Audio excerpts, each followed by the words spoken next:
Él descubrió mi infidelidad y la perdonó. Pero ahora él me fue infiel con una chica del trabajo y espera que yo lo perdone. Dice que ahora, estamos a mano. Eso no es perdonar de corazón. ¿No ve que una infidelidad duele?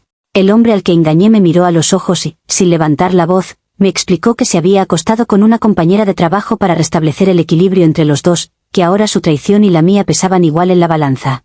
Mientras yo me ahogaba en lágrimas, él estaba sereno, casi didáctico, insistiendo en que así ninguno cargaba más dolor que el otro. Terminó diciendo que por fin estábamos a mano y que ahora sí podíamos empezar una relación honesta y madura. Yo sentí que el suelo se abría debajo de mí. Déjenme contarles cómo empezó todo. Siempre me vi a mí misma como la buena de la historia. La esposa que hace todo lo posible, la que sostiene la casa, la que escucha, la que aguanta silencios y cambios de humor porque todos sabemos que los hombres no hablan de lo que sienten. Yo era la que hacía los planes, la que proponía viajes, la que decoraba la casa, la que se preocupaba si él llegaba cansado. Pero nadie imagina lo que es estar al lado de alguien que está físicamente presente y emocionalmente apagado. Con el tiempo empecé a sentirme invisible, como un mueble más en la sala. No voy a negar lo que hice. Lo que pasó con la otra persona fue un error, sí, pero no fue este drama romántico que la gente se imagina. No fue una historia de amor épica ni nada por el estilo. Fue un momento en el que yo estaba rota, sintiéndome no vista, y alguien apareció, me escuchó, me miró como si de verdad importara lo que decía. Estaba confundida, agotada y necesitaba sentir que todavía podía despertar interés en alguien. No lo justifico, pero tampoco voy a reducirlo a una caricatura donde yo soy un monstruo sin alma. La noche que pasó todo, volví a casa con una mezcla rara de culpa y calma. Culpa porque sabía que lo que había hecho estaba mal en teoría. Calma porque por primera vez en mucho tiempo alguien me había hecho sentir deseada y viva. Durante unos días traté de seguir como si nada, pero cada vez que él me abrazaba o me preguntaba cómo estaba, sentía que me estaba traicionando a mí misma. Así que, en lugar de esperar a que me descubriera, decidí confesar. Pensé que ser honesta me ponía en una especie de posición moral un poquito menos horrible. Cuando le conté, me preparé para el desastre. Me imaginé gritos, cosas rotas, lágrimas, amenazas de divorcio, todo el paquete. En mi cabeza, él iba a derrumbarse, a preguntarme 1000 veces por qué, a exigirme detalles, a decirme que lo había destrozado. Pero no pasó nada de eso. Me escuchó en silencio, sin interrumpirme, con una calma que casi me dio miedo. Luego dijo que le dolía, que no se lo esperaba, pero que me perdonaba y que no veía necesario hacer un drama si ambos queríamos seguir. No voy a mentir, me sentí casi orgullosa.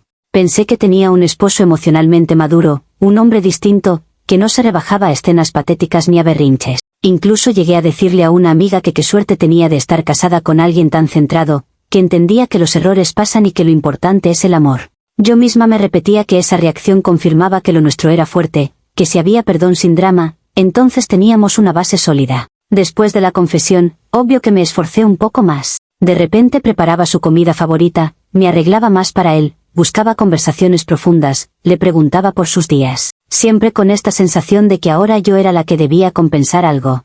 Pero también esperaba que pasara la página, que no se quedara anclado en mi desliz, porque nadie puede vivir eternamente en deuda. No voy a estar toda la vida pidiendo perdón por una decisión tomada en un momento de confusión. Lo curioso es que él parecía perfectamente bien. No me lo echaba en cara en cada discusión, no me revisaba el teléfono, no me cuestionaba si llegaba un poco más tarde, nada. A veces estaba más silencioso, sí, pero siempre ha sido más callado que yo. Cuando le preguntaba si realmente estaba bien, me respondía que sí, que confiaba en mí y que ya habíamos hablado del tema. Esa respuesta, tan limpia y sin matices, me tranquilizaba y me incomodaba a la vez. Hubo momentos en los que incluso pensé que yo estaba exagerando la gravedad de lo que había hecho. Si él, que era el directamente afectado, había decidido perdonar y seguir, ¿quién era yo para seguir dándole vueltas? Empecé a creer que tal vez todo el discurso social sobre la infidelidad era dramático, que un matrimonio podía sobrevivir a esas cosas si había suficiente madurez. Yo fui construyendo ese relato en mi cabeza para poder seguir durmiendo tranquila. Pasaron los meses y la vida se acomodó en una especie de normalidad rara. Salíamos a comer, veíamos series juntos, hacíamos planes a futuro. A veces yo notaba que se quedaba mirando a la nada, como si estuviera atrapado dentro de sus propios pensamientos, pero cuando le preguntaba, decía que era estrés del trabajo. Y como yo estaba tratando de ser la esposa comprensiva, no insistía demasiado. No quería volver a replantear el pasado ni abrir heridas que, según él, ya estaban cicatrizadas. Recuerdo el día en que todo se quebró de verdad. Yo estaba tranquila, pensando en cosas tan simples como que íbamos a cenar esa noche, cuando él me pidió que nos sentáramos a hablar. Lo dijo con esa voz calmada suya que no anticipa tragedias. Pensé que sería algo de dinero, de la casa, de un proyecto nuevo en el trabajo.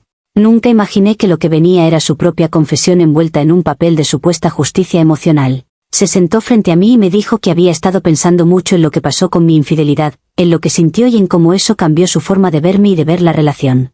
Yo ya estaba incómoda, porque detesto cuando vuelve ese tema disfrazado de reflexión profunda. Entonces soltó que, hace poco, había estado con una compañera del trabajo. Lo dijo casi como quien da un informe, sin tartamudear, sin lágrimas, sin disculpas teatrales, solo un dato más en su monólogo. Al principio no entendí. Le pregunté si estaba hablando en serio, si estaba diciendo que me había sido infiel. Él afirmó que sí, que había tenido algo con esa mujer, pero inmediatamente agregó que no lo había hecho por falta de amor hacia mí ni por atracción descontrolada, sino para restablecer el equilibrio emocional entre nosotros. Según él, no quería que yo llevara sola la culpa ni que hubiera asimetrías en el dolor. Pensaba que si los dos conocíamos el mismo tipo de herida, podríamos comprendernos mejor. Jamás en mi vida me había sentido tan insultada. Él hablaba como si estuviera explicando una teoría, no como alguien que rompió un pacto. Yo perdí la cabeza, le dije que cómo se atrevía a poner su infidelidad al mismo nivel que la mía, cuando mi situación fue un error en un momento de confusión y la suya era una decisión fría, calculada, hecha con calma y tiempo para pensarlo. Él insistía en que no, que lo suyo también había sido doloroso, que no era un juego, que era su manera de sanar. Lo que más me descolocó fue que no se mostraba arrepentido. No en el sentido que cualquiera consideraría normal. No dijo que no sabía cómo sucedió, ni que se dejó llevar, ni que fue un impulso. Todo lo contrario. Afirmaba que lo había pensado mucho, que no quería vivir con una herida que solo iba en una dirección. Que le parecía injusto que yo supiera lo que es traicionar y él solo supiera lo que es ser traicionado. Decía que ahora ambos comprendíamos ambos papeles y que eso, según él, nos ponía en un punto de partida más honesto. Yo lloraba, temblaba, le preguntaba si de verdad le parecía lógico destrozar aún más algo que ya estaba dañado. Él respondía que no lo veía como destrucción, sino como equilibrio. Que la primera vez solo se rompió una parte y que con su decisión estaba rompiendo la otra por igual, para que nada quedara en ventaja. Escuchar eso de alguien que se supone que te ama es como darse cuenta de golpe de que has estado viviendo con un desconocido. Dentro de mi rabia también había una sensación de injusticia que no puedo negar. Sí, yo fallé primero, pero yo tuve el valor de sentarme a decir lo que hice, a enfrentar las consecuencias, a aguantar su mirada en ese momento. Él esperó, se quedó en silencio, me hizo creer que había perdón y luego, en algún punto, decidió rebajarse al mismo acto con una mujer cuidadosamente escogida. Y encima pretende colgarse la medalla de que lo hizo por el bien de los dos. En su mente, todo tenía sentido. Decía que ahora ya no había deudas emocionales, que ninguno debía nada al otro, que por fin estábamos nivelados, que, a partir de ahí, podíamos construir algo nuevo sin reproches, porque si uno sacaba el tema de la infidelidad del otro, el otro podía sacar la propia y quedarían neutralizados. Yo lo escuchaba hablar de nuestra relación como si fuera una tabla de contabilidad, sumando dolores y restando culpas para que el saldo diera cero. No se le ocurrió, ni por un segundo, que lo que duele de una infidelidad no es solo el acto en sí, sino lo que revela de la persona. Yo puedo defender 1000 veces que lo mío fue un error, que fue producto de un momento en que me sentía abandonada y vacía, que no reescribe toda mi historia con él. Pero lo suyo fue un proyecto, una idea a la que le dio forma, algo que se permitió planear. No puedo ver eso como un simple desliz, por mucho que le guste ponerlo en la misma categoría que lo mío. Cuando le dije que no pensaba perdonarlo ni ver su traición como una especie de justicia poética, se sorprendió. Me preguntó qué esperaba, si yo había querido que él cargara solo la cruz del dolor mientras yo seguía adelante. Me pintó como un egoísta por no valorar que, según él, había sido capaz de ponerse en mi lugar y luego hacer que yo me pusiera en el suyo. En su cabeza, su infidelidad era casi un acto pedagógico, una lección sobre consecuencias. Ahora estoy aquí, con la cabeza hecha un lío, intentando entender cómo pasé de ser la única villana de la historia a sentir que estoy atrapada en un juego de equilibrio enfermo que nunca pedí. Sí, yo fallé primero, pero eso no le da derecho a jugar a ser juez, jurado y ejecutor emocional. Él insiste en que no ve el problema, que los dos hicimos lo mismo y que, por lo tanto, ninguno está por encima del otro. Yo solo sé que, si alguna vez hubo perdón real, hoy ya no lo veo por ninguna parte. Usuario anónimo 1 dice, me cuesta creerte cuando intentas minimizar lo que hiciste. Dices que fue un error, que estabas confundida, que necesitabas sentirte vista, pero al final tomaste una decisión consciente.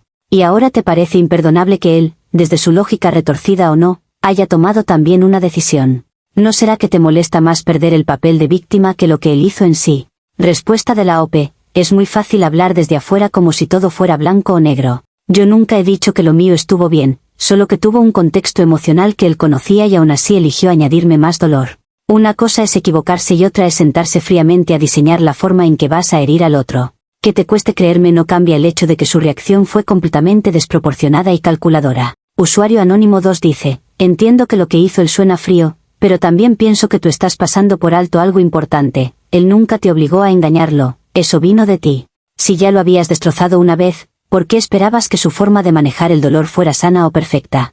No digo que su decisión sea correcta, solo que tú también lo pusiste en un lugar donde reaccionar de formas raras era casi inevitable. Respuesta de la OP.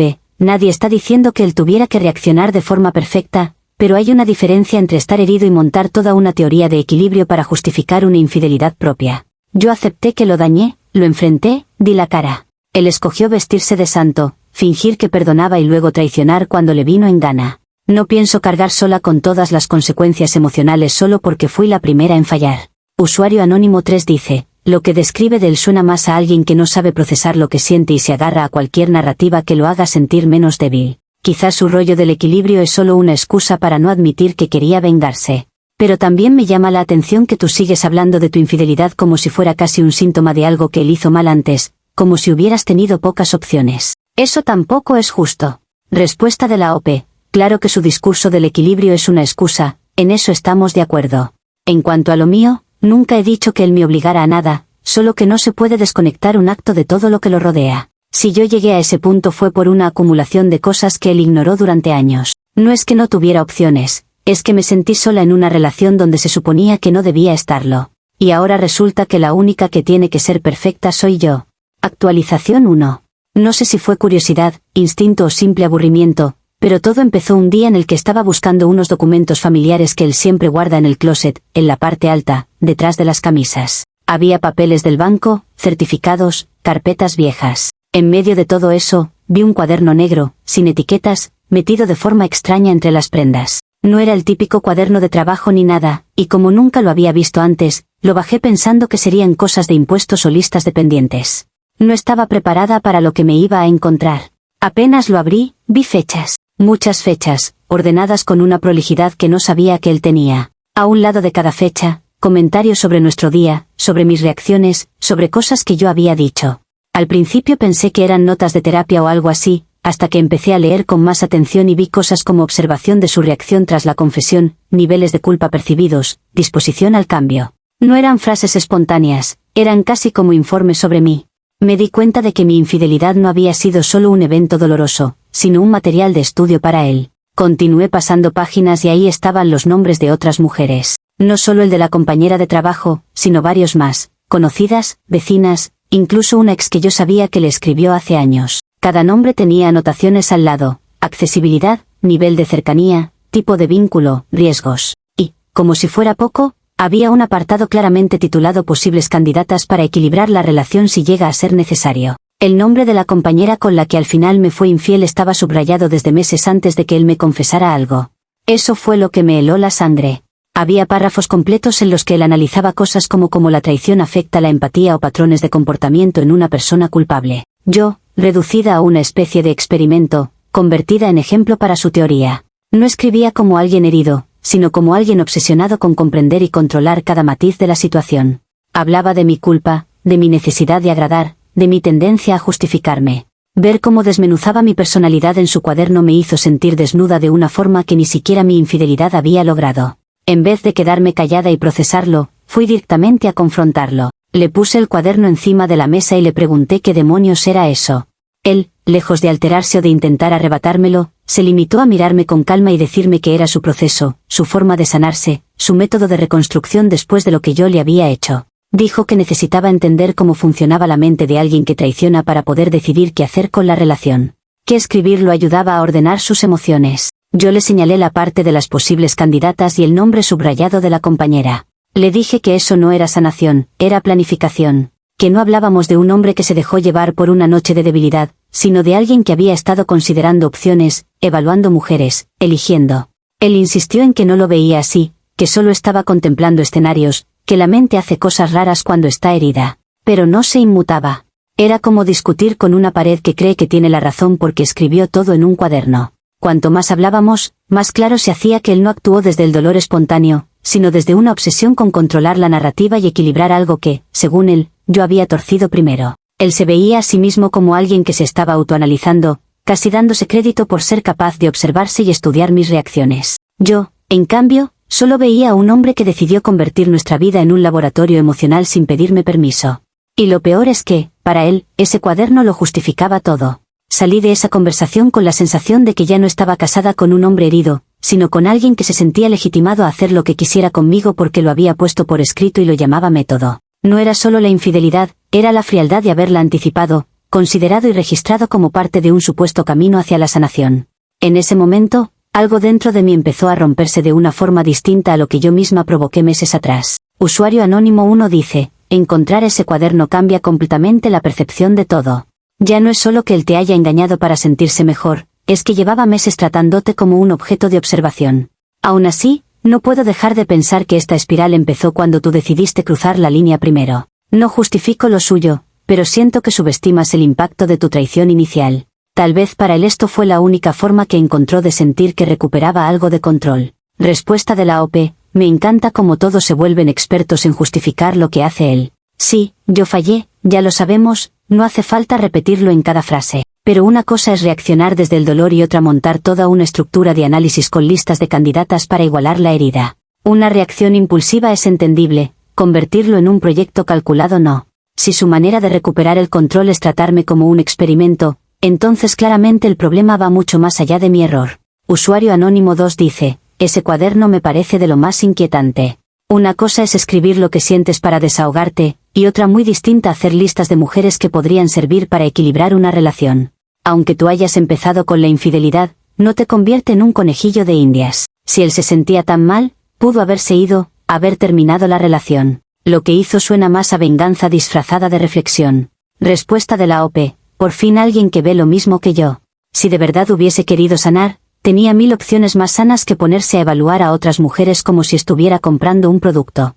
Lo más honesto habría sido decir que no podía con lo que pasó y largarse. Pero no, prefirió quedarse, tomar notas, subrayar nombres y luego venir a hablarme de equilibrio emocional. A mí no me vende ese cuento de que todo fue por autoconocimiento. Usuario Anónimo 3 dice, entiendo el impacto que te causó leer sobre ti de esa forma, pero también noto que en ningún momento te preguntas qué tan predecibles eran tus reacciones. Él describe tu culpa, tu necesidad de complacer, tu tendencia a compensar y, por lo que cuentas, parece que acertó en casi todo. Puede que lo que más te duela no sea el cuaderno, sino sentirte expuesta y descifrada. Eso hiere el ego, sobre todo cuando has sido la que manejaba la narrativa hasta ahora. Respuesta de la OP, claro que hiere que alguien te reduzca a apuntes clínicos cuando se supone que te ama. Y sí, obviamente mis reacciones fueron las típicas de alguien que no quiere perder lo que tiene, pero eso no le da derecho a usarlo en mi contra ni a sentirse superior por haberlo previsto. Si él es tan listo para analizarme, debería ser igual de listo para entender que su comportamiento es enfermizo.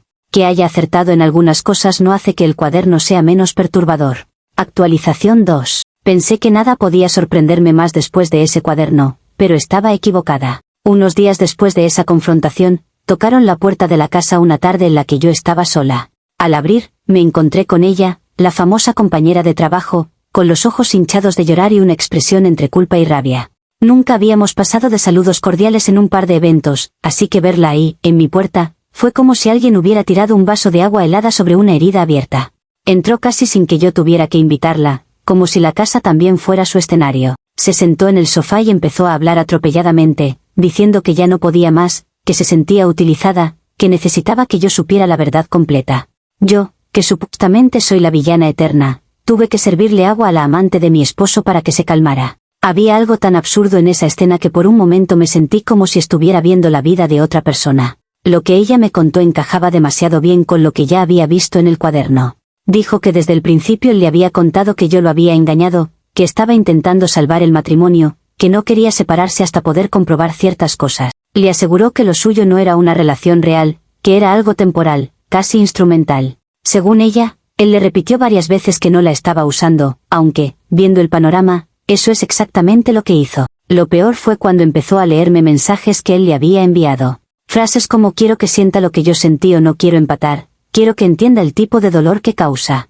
Ahí ya ni siquiera se escondía detrás de palabras suaves. Yo, la esposa, convertida en objetivo central de su pequeño experimento emocional. Él la besaba, dormía con ella, y al mismo tiempo le explicaba que todo formaba parte de un proceso para que yo, en algún punto, aprendiera una lección.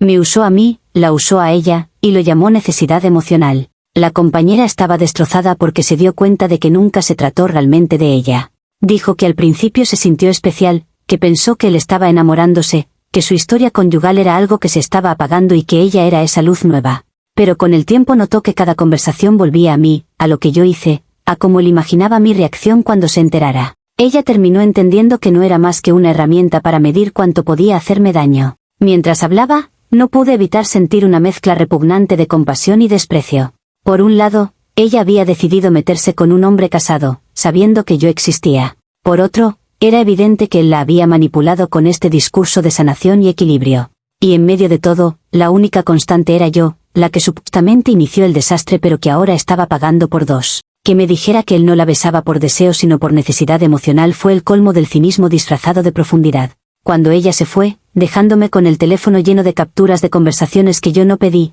sentí que mi infidelidad original se hacía minúscula al lado de su proyecto enfermo. Yo cometí un error buscando sentirme viva. Él armó toda una dinámica para comprobar mi capacidad de sufrir. No se trataba de ponerlo en una balanza y decidir quién hizo más daño, era evidente que había una diferencia brutal en la intención. Yo, al menos, no me levanté un día pensando en cómo herirlo paso a paso. Esa noche, cuando él llegó, lo confronté otra vez, pero esta vez no hubo gritos. Solo estaba exhausta. Le dije que lo sabía todo, que había visto los mensajes, que ella había venido, que ya no había forma de que siguiera vendiendo lo de la necesidad emocional como algo noble. Él se limitó a decir que lamentaba que ella me hubiera buscado porque eso no formaba parte del plan. Lo dijo así, del plan. Como si el problema fuera la filtración de información, no el hecho de que convirtió nuestro matrimonio en un experimento con una tercera persona como instrumento.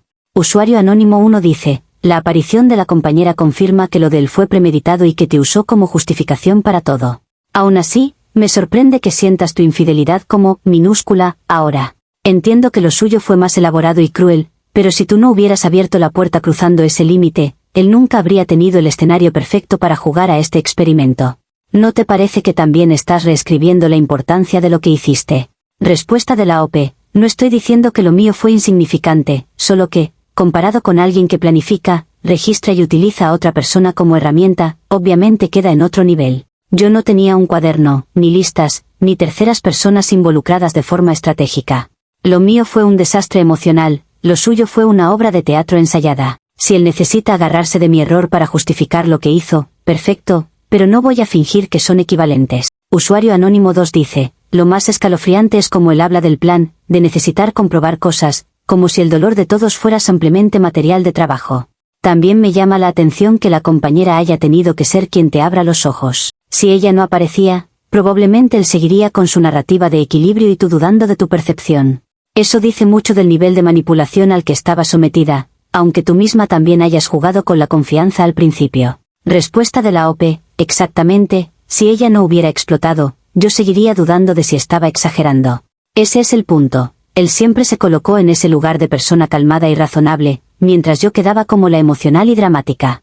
Necesité que la amante viniera llorando para que su fachada se cayera. Y se supone que ahora debo agradecerle por haberme enseñado lo que se siente. No, gracias.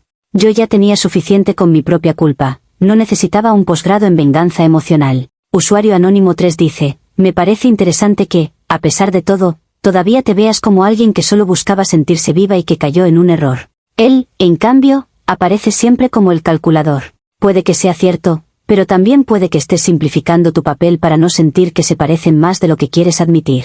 Al final, ambos usaron a otras personas para llenar vacíos, solo que él lo envolvió en un discurso más siniestro. Respuesta de la OP, a ver, que tengamos puntos en común no me hace igual que él. Sí, busqué a otra persona, lo acepto. La diferencia es que en ningún momento lo hice pensando en cómo destruirlo ni en cómo convertir su dolor en una tesis. Lo mío fue egoísta, sí, pero espontáneo. Lo de él es egoísta, cruel y diseñado. Si tú quieres meter todo en la misma bolsa para sentir que nadie es tan malo ni tan víctima, adelante, pero yo no voy a borrar esa diferencia solo para encajar en tu visión neutral. Actualización 3. Después de ver el cuaderno, escuchar a la compañera y juntar todas las piezas, lo único que me quedaba era exigir una separación inmediata. No tenía sentido seguir sosteniendo una relación que ya claramente no era un matrimonio, sino un escenario de pruebas. Le dije que ya no confiaba en él, no solo porque me había sido infiel, sino porque estaba claro que podía montar cualquier narrativa para justificar lo que fuera que decidiera hacer. Pensé que, al plantear la separación, él aceptaría la realidad, pero, como siempre, su reacción fue completamente distinta a lo que cualquiera habría esperado. En lugar de decir que sí, que entendía, que las cosas se habían roto, me miró con una mezcla de sorpresa y molestia, como si yo estuviera siendo caprichosa. Dijo que no quería separarse, que ahora que todo estaba equilibrado por fin teníamos la oportunidad de construir una relación honesta, madura, con comprensión mutua. Según él, el hecho de que los dos hubiéramos traicionado de alguna manera nos ponía en un punto de igualdad que muchos matrimonios no alcanzan nunca. Yo escuchaba esa lógica retorcida y sentía que me estaba volviendo loca. Insistía en que ya no había deudas emocionales, que, si antes yo era la que cargaba la culpa, ahora ambos sabíamos lo que era estar de cada lado, que, a partir de ese nuevo punto cero, podíamos empezar a hablar con transparencia. Me dijo que las relaciones se vuelven más fuertes cuando han sobrevivido al abismo, como le gusta llamar a la tormenta que él mismo generó. Era como si quisiera venderme un producto dañado, asegurando que ahora era mejor porque ya había sido probado al límite. Intenté explicarle que lo que él había hecho no se podía encajar en la categoría de equilibrio. Que planificar una infidelidad, usar a alguien más, observar mis reacciones y encima registrarlo todo como parte de un método no era amor ni sanación, era crueldad planificada. Él no lo veía así. Decía que si hubiera querido destruirme, lo habría hecho de otras formas, que su objetivo no fue lastimarme por lastimar, sino ayudarme a entender realmente lo que provoca una traición. En su boca, hasta la palabra herida sonaba como un concepto abstracto, no como algo que sangra. Cuando mencioné la terapia de pareja, lo hice pensando que, en todo caso, serviría para poner un cierre civilizado a lo que nos quedaba. Pero él tomó la idea y la retorció a su gusto. Dijo que precisamente ahora era cuando la terapia tendría sentido, porque los dos conocíamos el abismo, porque ya no había inocentes ni culpables únicos, porque podíamos ir como dos personas que se han mostrado lo peor y aún así deciden apostar por algo. Lo decía con una convicción que daba miedo, como si se creyera protagonista de una historia de superación. Mientras él hablaba de segundas oportunidades y de relaciones que renacen de las cenizas, yo solo pensaba en lo cómodo que le resultaba ese discurso. Si acepto seguir, legitimo su experimento y su cuaderno. Si me quedo, le doy la razón en que su plan funcionó, me hizo sufrir, me hizo entender, y aún así sigo ahí. En su cabeza, eso sería la prueba definitiva de que sus métodos, por más extremos que suenen, tenían un sentido. Yo empezaba a sentirme atrapada entre mi propia culpa inicial y la locura de su justificación. Empecé a dudar incluso de mi derecho a irme. Parte de mí pensaba que, después de haberlo engañado primero, tal vez no tenía autoridad moral para reclamarle esta forma enferma de equilibrar las cosas. Otra parte gritaba que sí, que aunque yo hubiera fallado, eso no le daba carta blanca para hacer lo que quisiera conmigo.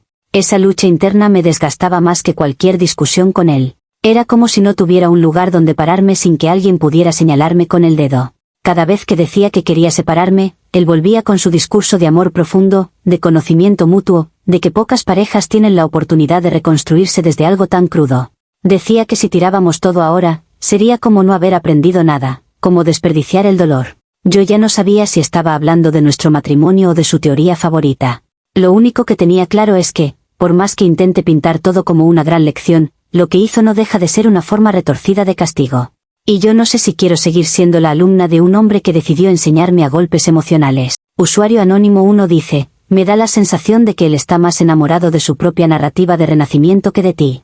Habla de abismos, de equilibrio, de oportunidades únicas, como si estuviera escribiendo un libro sobre relaciones extremas. Sin embargo, también entiendo que tú te sientas atrapada por haber sido la primera en traicionar. La pregunta es, si hubieras sido tú la engañada primero y luego hubieras hecho todo ese circo, ¿sentirías que mereces una segunda oportunidad? Respuesta de la OP, justo ahí está la diferencia. Si yo hubiera hecho todo lo que él hizo, no necesitaría un cuaderno para saber que estaba mal. No intentaría transformarlo en una épica de crecimiento. Lo admitiría como lo que es, una venganza mal digerida. Él no, él tiene que vestirlo de experiencia, de camino, de abismo. Y claro que se aprovecha de que yo fui la primera en fallar, porque así cualquier cosa que haga se siente menos grave en comparación. Esa asimetría le viene perfecta. Usuario Anónimo 2 dice, su insistencia en la terapia ahora me suena a que quiere un tercero que valide su teoría. Si un profesional llega a decir algo como que ambos hicieron daño, él lo va a tomar como confirmación de que todo estuvo justificado. No digo que no puedan ir, pero deberías tener claro que su objetivo no es tanto entenderte, sino salir de ahí con un sello de que su enfoque no fue tan terrible. Es peligroso cuando alguien usa el lenguaje de la sanación como protección. Respuesta de la OP: lo has descrito tal cual. Él no quiere terapia para escuchar que se pasó de la raya, quiere terapia para que alguien con autoridad diga que esto es un conflicto de pareja complejo donde los dos tienen parte. Y yo ya sé que tengo parte, no necesito más gente recordándomelo. Lo que nadie parece querer decirle es que construir tu plan de acción en base a cómo vas a herir al otro no es una respuesta compleja, es simplemente cruel. Usuario Anónimo 3 dice: me llama la atención que, aun sintiéndote tan atrapada, sigas buscando justificaciones internas para quedarte o irte en función de quien tiene más culpa. Al final, más allá de quien empezó y quien planificó qué, la pregunta es si puedes vivir al lado de alguien que te ve como un objeto de estudio. Aunque tú hubieras sido una santa toda la vida, eso seguiría siendo insano. Tal vez estás usando la culpa como excusa para no tomar una decisión clara. Respuesta de la OP: puede ser que la culpa me paralice, no lo niego. Pero también es cierto que no es tan simple decir, me voy, cuando llevas años construyendo una vida con alguien. No es solo cambiar de casa, es desmontar proyectos, explicarle a todo el mundo, asumir el papel de la que destruyó el matrimonio. Y sí, ya sé que muchos dirán que lo destruimos entre los dos, pero a la hora de los chismes, siempre hay una cara a la que señalar primero. No es tan fácil soltar cuando sabes que la historia se va a contar sin matices. Actualización 4. Al final, decidí que necesitaba ayuda externa que no estuviera contaminada por su discurso masticado ni por mis intentos de justificarme. Fui con un abogado para empezar a revisar el tema de la separación y, de paso, llevarle el cuaderno como una prueba del estado mental en el que se estaba moviendo todo esto. No porque crea que está loco, sino porque me parecía importante que alguien más viera por escrito el nivel de planificación con el que había manejado esta supuesta sanación. Pensé que el cuaderno solo confirmaría lo que yo ya sabía. No imaginé que guardaba todavía otra sorpresa. El abogado empezó a hojearlo con la calma de quien revisa un contrato largo. Iba marcando con el dedo algunas fechas, revisando saltos, leyendo frases sueltas. De repente, se detuvo en las primeras páginas y me preguntó desde cuándo había pasado mi infidelidad. Le respondí la fecha aproximada y él frunció el ceño. Me señaló algo que yo, en mi obsesión por el contenido, no había visto con claridad. Las primeras entradas del cuaderno eran de semanas antes de que yo lo engañara. Mucho antes de que yo siquiera hubiera tomado la decisión.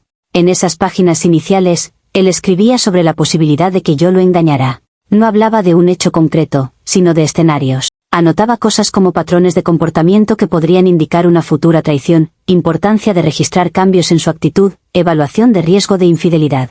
Me describía observando detalles míos que ni yo misma habría considerado relevantes. Si tardaba más en responder mensajes, si me arreglaba más ciertos días, si estaba más distraída. Él ya estaba buscando señales antes de que hubiera algo que señalar. Había párrafos enteros donde consideraba cómo se sentiría si yo llegaba a engañarlo, qué opciones tendría, qué tipo de reacción sería la más coherente con lo que él quería aprender sobre sí mismo. Era como si necesitara que pasara algo grave para justificar todo un sistema que ya tenía armado. Mi infidelidad no fue el detonante, fue la pieza que faltaba en una estructura que él llevaba tiempo construyendo en su cabeza. Yo ni siquiera había fallado aún y él ya estaba ensayando reacciones futuras. Esa revelación me golpeó más fuerte que cualquier otra cosa. Porque, de pronto, la narrativa que yo misma había repetido, esa de que yo destruí la relación con mi error, empezó a tambalearse. No estoy diciendo que lo que hice no tuvo impacto, pero se volvió evidente que la relación ya estaba rota mucho antes, solo que él la mantenía en pie esperando que yo cometiera el error que encajara con su teoría. Era como si hubiera estado deseando, anticipando, incluso esperando que yo fallara para poder desplegar su laboratorio emocional con justificación moral. Cuando volví a casa para recoger algunas cosas, ya con la decisión más clara en mi cabeza, él seguía en su línea habitual. Me dijo que estaba exagerando, que el cuaderno no era más que reflexión, que todo el mundo tiene pensamientos raros que no se concretan, que yo estaba dramatizando porque no soportaba verme a mí misma como la que inició todo. Repetía que mis acciones fueron reales y las suyas, en su mayoría, solo ideas escritas. Convenientemente ignoraba que una de esas ideas se convirtió en infidelidad consumada. Insistía en que seguía sin haber nada que perdonar, porque, según él, ahora estábamos parejos. Yo lo miraba sentado en el sofá, tan calmado, tan convencido de su propia lógica, y sentí una mezcla de lástima y repulsión. Lástima porque es evidente que prefiere vivir en su teoría de equilibrio antes que admitir que se pasó, y repulsión porque en nombre de esa teoría fue capaz de jugar con la vida de todos. Mientras yo cerraba la maleta, él seguía repitiendo que la puerta estaba abierta si quería volver a intentarlo con esa nueva base. Salir por la puerta con mis cosas fue menos dramático de lo que pensé. No hubo gritos, no hubo súplicas, solo él sentado, observando, casi como si estuviera registrando ese momento para una futura entrada en otro cuaderno. Yo me fui con la sensación de que, al final, nunca estuve con un hombre herido tratando de perdonar, sino con alguien que convirtió nuestra relación en un experimento para probar sus propias teorías emocionales. Y por mucho que yo haya cometido el primer error, no estoy dispuesta a seguir siendo la variable principal en el laboratorio de nadie. Usuario Anónimo 1 dice, saber que él ya estaba escribiendo sobre la posibilidad de que lo engañaras antes de que pasara todo cambia completamente el encuadre. Eso muestra que, incluso si no hubiera habido infidelidad, él ya estaba viviendo en una historia de sospecha y anticipación. Aún así, me pregunto si parte de eso no se alimentó de cosas que tú misma hacías, aunque no fueran intencionales. ¿No crees que, en el fondo, los dos se perdieron hace mucho y esto solo fue la excusa final? Respuesta de la OP. Puede ser que la relación viniera arrastrando cosas, no lo niego. Ningún matrimonio se rompe solo por un evento aislado. Pero una cosa es estar mal y otra es sentarse a escribir escenarios de traición antes de que pase nada, esperando casi con ansias que el otro falle para poder desplegar todo un sistema de respuestas. Yo me equivoqué, sí, pero no pasé meses fantaseando con cómo hacer daño ni cómo justificarlo. Esa diferencia, por más que les incomode, existe. Usuario Anónimo 2 dice, lo del cuaderno previo a la infidelidad es la parte más inquietante de todo.